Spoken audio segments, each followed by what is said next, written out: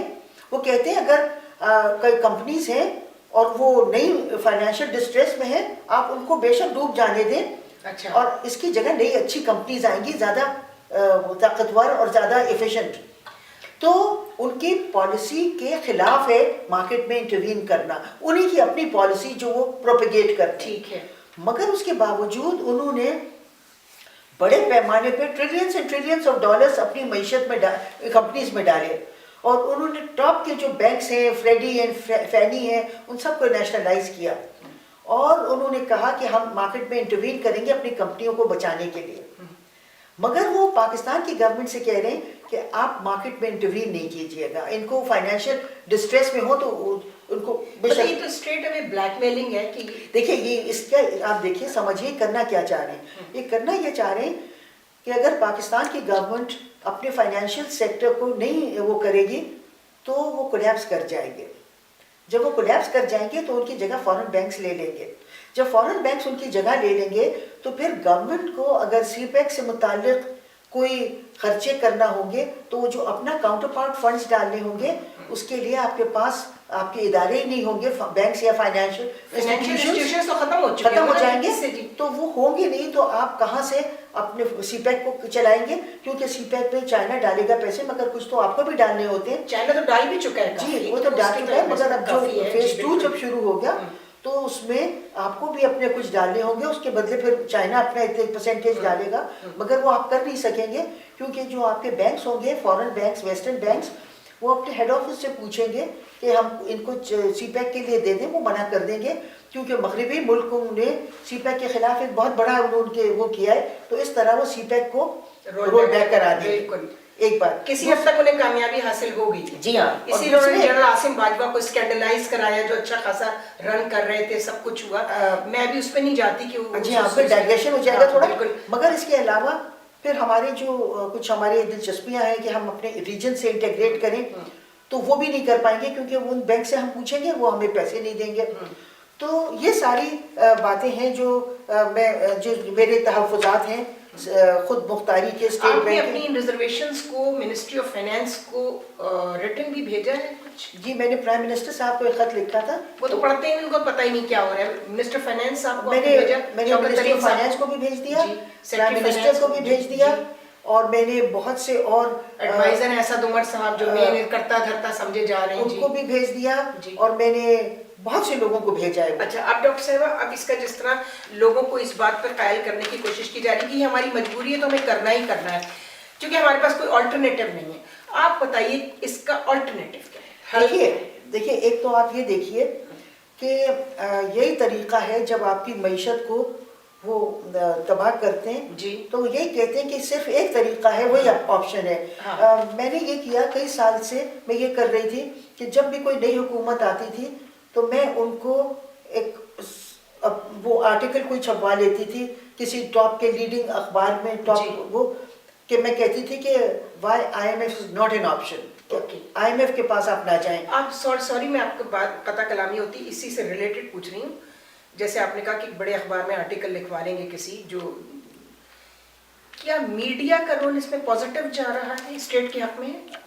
دیکھیے میڈیا کا رول پہلے 90 کی دہائی میں بہت پازیٹیو تھا. آج کے میں بتا رہی ہوں آپ کو, میں جو آرٹیکلس لکھتی تھی لیڈنگ اخباروں میں چھپتے تھے, اور وہ انہی سارے آرٹیکلس کو جمع کر کے میں نے یہ کتاب میں لیڈنگ نیوز پیپر میں, اس کا نام بتا رہا ہے فائٹنگ امپیریلزم کا, تو مطلب ہی یہی ہے. جی, تو 90 کی دہائی تک تو یہ تھا. مگر آج یہ صورتحال ہے کہ جو ہمارے اخبارات ہیں اور الیکٹرانک میڈیا ہے اور پرنٹ میڈیا ہے, اگر آپ پاکستان کے مفاد میں کچھ کریں تو نہیں چھاپتے. میرے تو شاید نام سے پابند. زیادہ پاورفل جو ہے وہ الیکٹرانک میڈیا اس وقت اس لیے کہ وہ جی ہاں لٹریسی ریٹ اتنا پیتھیٹک ہے. تو اس پہ کیا پوزیشن ہے؟ اس پہ یہ ہے کہ چند ایک چینلز ہیں جو پاکستان کے مفاد کے لیے کام کر رہے ہیں کام, اور وہ بلا بھی لیتے ہیں مجھے بھی, مگر ورنہ زیادہ تر جو چینلز ہیں وہ وہی کرتے ہیں جو ان کو باہر سے آرڈرز ملتے ہیں.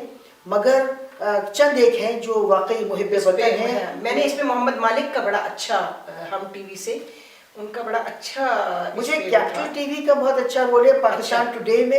اچھا نہیں, میں الیکٹرانک میڈیا کی جی میں بھی الیکٹرانک میڈیا کی بات کر رہی ہوں. پاکستان ٹوڈے ایک پروگرام ہے ان کا ہے, یہ جیو کا بھی ہے, منصور اعظم قاضی کا ہے, منصور قاضی کا ہے. اور اس کے علاوہ کچھ چینلز ہیں, سچ ٹی وی ہے. اور اب یہ تو وہ ہے جو زیادہ دیکھے نہیں جاتے. جی میں جن کی ویورشپ زیادہ ہے, آڈینس جن کے زیادہ, ریسیورز زیادہ ہیں, ان چینلز کی کیا پوزیشن ہے, میڈیا کیسے جا رہا ہے؟ ان کی یہی پوزیشن ہے کہ وہ مجھے لگتا ہے کہ اگر آپ زیادہ نیشنل انٹرسٹ کی بات کریں وہ نہیں بلائیں گے. نہیں بلائیں گے. جی ہاں. تو وہ بھی تو ایلیمناٹی جو آپ کا میڈیا ہے وہ بھی تو امریکہ سے کنٹرول ہو رہا ہے, پیسہ وہیں سی آئی ایس. اصل میں پہلے مجھے سب بلاتے تھے اور میرے مضمون بھی سارے اخباروں میں چھپتے تھے, ٹاپ کے اخباروں میں. ٹھیک ہے. مگر پھر اکتوبر 2011 میں امریکہ نے ایک کانفرنس کی تھی اچھا میڈیا کی, electronic and print media Pakistan کی. ٹھیک ہے. اور سارے یہ جو الیکٹرانک اینڈ پرنٹ میڈیا کے لوگ ہیں ان کو فری میں, امریکہ کیلیفورنیا میں تھی اور وہاں بلایا گیا تھا. اچھا. اور وہاں سب فری تھا, ٹریول بھی اور کھانا پینا بھی اور رہنا بھی. ٹھیک ہے. بورڈنگ لاجنگ سب فری تھا. اس کے بعد سے میرے آرٹیکلز نہیں چھپ پا رہے. اچھا. اور پرنٹ میڈیا پہ بھی مجھے, الیکٹرانک میڈیا پہ بھی بہت لمیٹڈ ہو گیا ہے میرا رول. اچھا, تو کوئی بات نہیں, اللہ کے پاس رجسٹر ہو رہا ہے. ہم اسٹیٹ کے ٹریجری سے آپ بھی سیلری لیتی ہیں, میں بھی پینشن لیتی ہوں, اور ہمارے ٹیکسز سے ان کی تنخواہیں سب کی جاتی ہیں. تو کہتے ہیں نا, مین پرپوزز اینڈ گاڈ ڈسپوزز. تو you have done your level best, اور آگے بھی آپ رکنے والی تو چیز لگ نہیں رہی ہے مجھے, بالکل بھی میری طرح ہی ہے. تو آپ مجھے یہ بتائیے کہ یہ آپ کے پاس سجیشنز کیا ہیں اس کا آلٹرنیٹیو, تاکہ یہ کہیں کہ جی نہیں یہ تو ہم کہیں گے آلٹرنیٹیو تو ہے. جی, آلٹرنیٹیو بتانے سے پہلے میں بالکل بہت ہی بریفلی آئی ایم ایف کی اسٹریٹجی آپ کو بتاؤں کہ ان کی اسٹریٹجی کیا ہے, تاکہ اس میں کیا مسئلے ہیں اور میرا آلٹرنیٹیو ان کو کس طرح بہتر کرتا ہے. ٹھیک ہے. دیکھیے, آئی ایم ایف کی جو سارا زور ہے وہ ایکسپورٹس بڑھانے پہ ہے, کہ آپ اپنے ایکسپورٹس بڑھا نہیں رہی. جی, اور اس کے لیے وہ کہتے ہیں کہ آپ ڈی ویلیو کریں کرنسی کو. ٹھیک ہے. آپ جب ڈی ویلیو کرتے ہیں تو اس کی وجہ سے ہماری جو ایکسپورٹس ہیں وہ بڑھ نہیں رہی باوجود ڈی ویلیویشنس کے. تو اس میں پھر یہ ہوتا ہے کہ پھر وہ کہتے ہیں اور ڈی ویلیو کرو, تو وہ یوں اس طرح ڈی ویلیو کرواتے ہیں. کہاں پہنچ گیا ایگزیکٹلی, اس کی وجہ سے پرائس ہائیک جو ہے ہر چیز تو. جی میں اسی پہ آ رہی ہوں. تو ایک تو اس کی وجہ سے انفلیشن بہت ہو جاتا ہے, کیونکہ جب آپ ڈی ویلیو کرتے ہیں تو آپ اپنی ایکسپورٹس کو بہت سستا کرتے ہیں, مگر آپ کی امپورٹس مہنگی ہوتی جا رہی ہیں. تو امپورٹس مہنگی ہوتی ہیں تو مارکیٹ میں را مٹیریل مہنگا ملے گا, را مٹیریل, کیپٹل گڈس, تیل, یہ سب مہنگا ہو رہا ہے. بالکل. تو اس کی وجہ سے مہنگائی بہت آ رہی ہے. پھر جب مہنگائی آتی ہے, بہت زیادہ مہنگا ہوتا ہے, تو وہ کہتے ہیں لینڈنگ ریٹ بڑھا دیں. تو لینڈنگ ریٹ بڑھا کے پھر وہ اکانومی میں آؤٹ پٹ کم ہو جاتا ہے. لینڈنگ ریٹ جب آپ بڑھائیں گے تو سرمایہ کاری نہیں ہوگی, سرمایہ کاری نہیں ہوگی تو آؤٹ پٹ گروتھ اور امپلائمنٹ گروتھ متاثر ہوں گے. بالکل. آپ دیکھیے کہ 90 کی دہائی میں 20 لاکھ لوگ ان امپلائڈ ہو گئے, کیونکہ اس زمانے میں بھی یہی ہم حکومتیں تھیں اور یہ آئی ایم ایف سے بہت قرضے لے رہی تھیں, اور اس کی وجہ سے جو ریسیشن آیا اس کی وجہ سے 20 لاکھ لوگ. یعنی جو ہماری elected so called democratic political governments آنی شروع ہوئی ہیں 90 میں, 90 سے لے کے نواز شریف صاحب پھر بے نظیر, پھر نواز شریف پھر بے نظیر کیے, ٹھیک ہے. ان کے بعد ایک پیریڈ آتا ہے مشرف صاحب کا, وہ تو اس میں اکانومی کی کیا پوزیشن تھی؟ اس پہ بھی پالیسیز تو وہی رہی, پالیسیز وہی, مگر تھوڑا سا آئی ایم ایف سے تھوڑا سا ڈسٹینسنگ ہوئی. سلمان شاہ صاحب کا کچھ بہتر رول تھا؟ میں تو نہیں بہتر کہوں گی, مگر میں سمجھتی ہوں کہ تھوڑی سی ڈسٹینسنگ تھی, مگر پالیسیز وہی تھی. اچھا.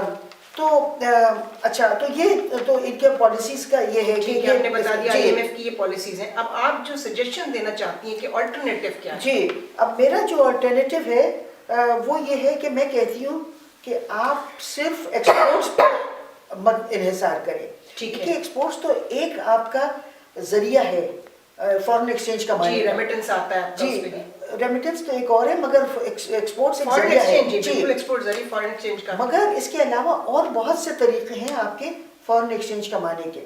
سروسز کے تھرو. جی میں بتا رہی ہوں. مثال کے طور پہ پاکستان کے پاس بہت سے ایسے چیزیں ہیں, لینڈ روٹس ہیں, سروسز ہیں. جی. مگر پاکستان نے ماضی میں جب نیٹو کو یہ دیے تو یا تو بالکل فری میں دیے اور یا بالکل ہی پینٹس کے لیے بالکل بہت کم پیسے لے کے.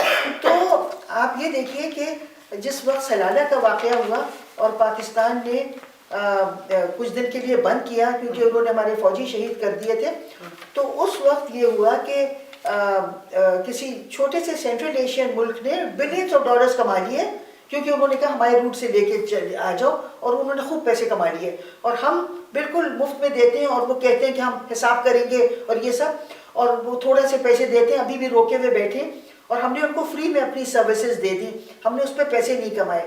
پھر اس کے علاوہ پاکستان ایک قدرتی وسائل سے بہت امیر ملک ہے. Natural resources plus agriculture country, اور یہاں ہم چینی ایکسپورٹ کر رہے ہیں, امپورٹ کر رہے ہیں, ہم آٹا امپورٹ کر رہے ہیں. مطلب ہم کیا, ہمیں تو چاہیے کہ ہم اس میں خود کفیل ہوں, ہمارے لوگوں کو سب کچھ سستا ملے, جو بیسک فوڈ آئٹمز ہیں. دیکھیے ہمارے جو قدرتی وسائل ہیں وہ بھی ہم فری میں دے رہے ہیں اور وہ بھی ہم اس پہ پیسے نہیں کما رہے ہیں. اب آپ سے کس نے کہا ہے کہ آپ صرف ایکسپورٹ سے پیسے کمائیں؟ آپ ہر طریقے سے پیسے کمائیں.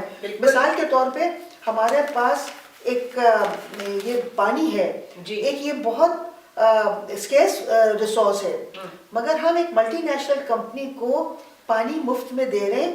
میرے پاس جو تاکہ لوگوں کو پتہ چلے کہ نیسلے کو سب کو معلوم ہے نیسلے, اور پانی جب فری مل گیا جبکہ ہم ٹینکروں سے لیتے ہیں. جی 43.4 ٹریلین لیٹرز فری میں دے رہے ہیں, اس پہ وہ منافع کما رہے ہیں اور ہم فری میں دے رہے ہیں. آپ سے کس نے کہا ہے کہ آپ اپنے یہ فری میں دیں, کیونکہ یہ تو اس سے آپ پیسے ان کو وہ پانی پہ پیسے کما رہے ہیں, تو آپ ان کو پانی پیسے کے بدلے دیں بالکل, اور اس کے بدلے وہ آپ کے پاس فارن ایکسچینج آئے گا. اچھا پھر اس کے علاوہ آپ دیکھیے کہ ریکو ڈک کا تو آپ کو پتا ہے کہ کیا تماشا ہوا. ریکو ڈک کا تو اتنا بڑا تماشا لگا جی, بیچ میں دب گیا. اسٹیٹ بینک والے مسئلے نہیں دبا نہیں ہے, یہ چپکے چپکے جاری ہے. اسی لیے نا ایک چیز کو پیچھے پھینک دیتے ہیں, لوگوں کی توجہ کسی دوسرے مسئلے کی طرف آ جاتی ہے. ریکو ڈک کا 18 سال ان کو یہ کانٹریکٹ ملا رہا, 18 سال میں انہوں نے کوئی کام نہیں کیا. 400 اسکوائر وہ تھا ایریا, اس میں ان کو کرنا تھا. 400 بہت بڑا علاقہ, بہت بڑا ایریا. اس 18 سال میں انہوں نے صرف 3 میل پہ کھدائی کی اور وہ بھی رپورٹ نہیں دی گورنمنٹ کو. اور ان کو جب پھر سپریم کورٹ نے روکا تو پھر وہ اس میں چلے گئے اس کے پاس ICSID کے پاس, اور انہوں نے ان کو 5.9 بلین کا ہرجانہ پاکستان گورنمنٹ پہ لگا دیا. اور آپ پڑھیں, باہر کے اکانومسٹ کو پڑھیں, یہ جو ہے پروفیسر جیفری سیکس کو, انہوں نے کہا یہ بالکل غلط ہے, یہ بالکل کوئی کانٹریکٹ ہی نہیں ہوا تھا, پراپر کانٹریکٹ نہیں تھا, انہوں نے کوئی کام نہیں کیا تیتیان کاپر کمپنی نے, اور اس کے باوجود جو ان کو ورلڈ بینک کے آربیٹریشن پینل نے یہ جو ان پہ لگایا ہے وہ بالکل غلط لگایا ہے. اور اتنا کھل کے انہوں نے, ایک امریکن پروفیسر نے کھل کے کہا, مگر پاکستان گورنمنٹ میں اتنی ہمت نہیں تھی. یہ موجودہ گورنمنٹ پرواہ کی کہ وہ امریکن ہے, یہی تو سارا رونا ہے کہ پروفیشنل آنیسٹی جو ہے ہمارے لیک کر رہی ہے. مگر ہماری حکومت کو دیکھیے کہ باوجود میں نے ان کے وہ جو میں نے پڑھے تھے وہ میں نے لوگوں کو بھیج دیے, جو لوگ مجھے لگ رہا تھا کہ گورنمنٹ کو یہ پہنچا سکتے ہیں کہ ہماری پوزیشن بہت مضبوط ہے. ٹھیک ہے, مگر گورنمنٹ نے نہیں کیا, اور وہ چپکے چپکے ان سے بات چیت کر رہی ہے تیتیان کاپر کمپنی سے, اور وہ اپنا نام بدل کے پھر وہی کام لینا چاہ رہے ہیں. اور مجھے یہ بھی پتہ چلا ہے کہ وہ ہمارا یہ جو سونا ہے اس کو کھود کھود کے را فارم میں لے جائیں گے اور برطانیہ کو دیں گے. آرام کو میں انہوں نے کیا نا, ٹنلز کے تھرو دیکھیے آئل لے گئے, جی. اور یہ جو ہے سونے پہ آ جائیں, سونے پہ یہ ہمارے وہ ہے, یہ ہمارے لیے دیکھیے ہم دنیا بھر میں بھیک مانگ رہے ہیں, کشکول لیے گھوم رہے ہیں, اور ہمارا سونا را فارم میں برطانیہ کو جانے والا ہے, کیونکہ عمران خان کی برطانیہ سے کچھ وابستگی ہے. تو وہ جو کمپنی اب ہے تو ان کی وابستگیاں بہت کھل کر بہت جگہوں سے سامنے آ رہی جی، ہیں. پہلے ہم سمجھتے تھے یہ بہت محب وطن ہے. جی جی، ان کی وابستگی جو ہے برطانیہ سے، تو وہ برطانیہ کو ایک دولت مند ملک کو اور دولت مند بنانے کے لیے ہمارا سونا وہاں جائے گا اور ہم بھیک مانگتے رہیں گے ہمیشہ ایک کشکول لیے ہوئے. تو یہ میں بتا رہی ہوں کہ ہم اس طرح سے میں اس ایریا میں کام کرتی ہوں، natural resources conflict and growth پہ. اچھا جی، اور میں نے آپ نے جو آپ پڑھیں اس لٹریچر کو تو آپ کو پتہ چلتا ہے کہ کون سے ملک ہیں جہاں یہ قدرتی وسائل بدبختی لے کے آتے ہیں، اور اس میں بہت سی چیزیں ہیں. اور ایک یہ ہے کیونکہ اللہ نے تو آپ کو نواز دیا ہے، جی، لیکن بالکل. آپ اللہ کا شکر ادا کرنا یہی ہے کہ آپ اس پہ کام کریں. جی، اس میں یہ ہے کہ اگر آپ اس کو قدرت را فارم میں ایکسپورٹ کریں گے تو وہ آپ کے لیے بدبختی لے کے آئے گا.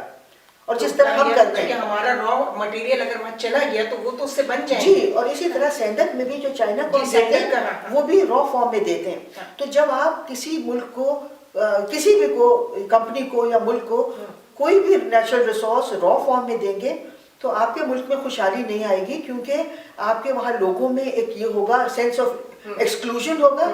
اور اس کے علاوہ اگر آپ اس سونے کو یہاں صنعتیں لگائیں اور یہاں پہ تو وہاں ملازمتیں ہوں گی، تو انکمز جنریٹ ہوں گی، تو خوشحالی آئے گی. مگر ہم ایک دولت مند ملک کو اور امیر بنانے کی فکر میں، اور عمران خان جن کو اس ملک کے لوگوں نے مینڈیٹ دیا تھا کہ وہ پاکستان کے لیے کچھ کریں، ان کی پاکستان کی طرف کوئی توجہ نہیں ہے. بالکل. بلکہ امریکہ کیونکہ اب وہ یہ سمجھتے ہیں کہ ان کی جو بلیسنگز ہیں امریکن کی، اس سے ان کی گورنمنٹ کنٹینیو کر سکتی ہے. تو وہ ان کے لیے کر رہے ہیں.